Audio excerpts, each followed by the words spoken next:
I remember having my first story published and it felt so good that having that little dose of confidence just made me say, okay, well, what else could I do now? When I look back at my career, I'm not that person who would have called myself an ambitious person. I was always a really hard worker and I always really wanted to do a great job, and I knew that I would be successful at something, like whatever that something was.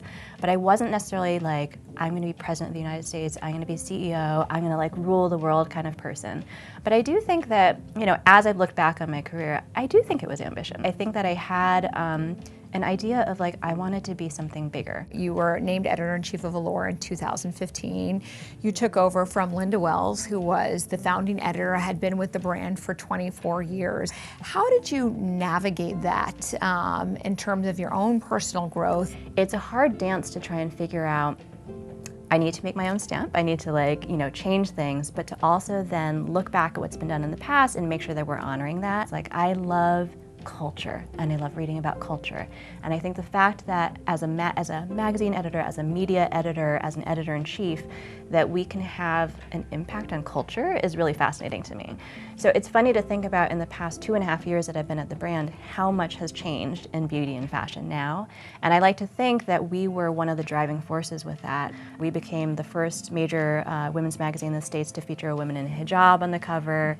We famously declared last year that we were banning the term anti-aging. Looking back at the history of not just Allure, but just women's publishing in general, diversity was not a huge priority for anybody. I read that you said that, growing up you weren't a thrill seeker or, did crazy things, but in business you would consider yourself a risk taker. It might be calculated risk, but you're still a risk taker. A lot of us, including myself, are pleasers.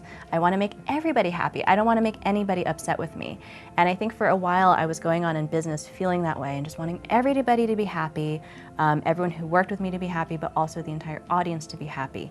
We can't operate in that way. Like, we have to, as journalists, just tell the truth, first of all, first and foremost. But then also, we do have to have perspective on things. And the essence of perspective is that there's going to be two sides, and someone's going to love it and someone's going to hate it.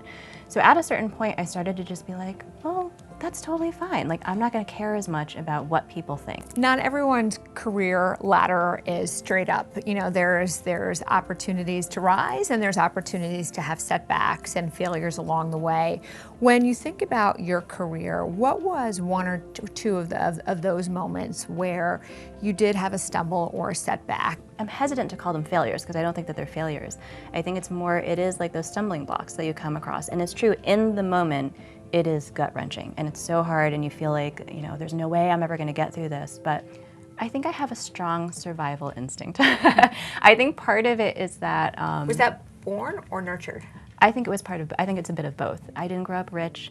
I didn't grow up with a huge amount of contacts within media or anything else. I knew going into it that I would have to work extra, extra hard. And in fact, my dad, when I was growing up, I remember being really little, and he would tell my sister in this a couple times, that because we were women and because we were Asian, we would have to work twice as hard as anybody else. So I think that that's something that has really stuck with me. And honestly, I've gone through times in my life, like when I was younger, I had so little money that I remember scrounging in old purses trying to find change to buy a sandwich. And I think that because if you go through those instances of not having a lot and knowing just the value of what hard work can bring you, even when things are going well, I never take things for granted. I definitely am always I have to keep the hustle going.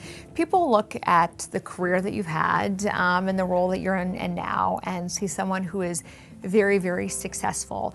How do you define success? I think that when I was younger, I would have viewed success almost more as a monetary thing, right? And I think that a lot of people tend to do that, once I get this money and once I get this title, I will be quote unquote successful. For me at this point in my life, I want to have a life too, and I want to enjoy the work that I'm doing. I don't necessarily want to feel like I am just working all the time. But I think the key to that is finding a job that doesn't feel like work. So I feel like that because I get to engage in culture and beauty and fashion and everything else that I love, I feel like I do have this element of success that someone who is working and toiling, 80 hours a week in a job that they hate doesn't have. I think that being able to work really hard at what you do, to be able to enjoy your life as well, is truly success.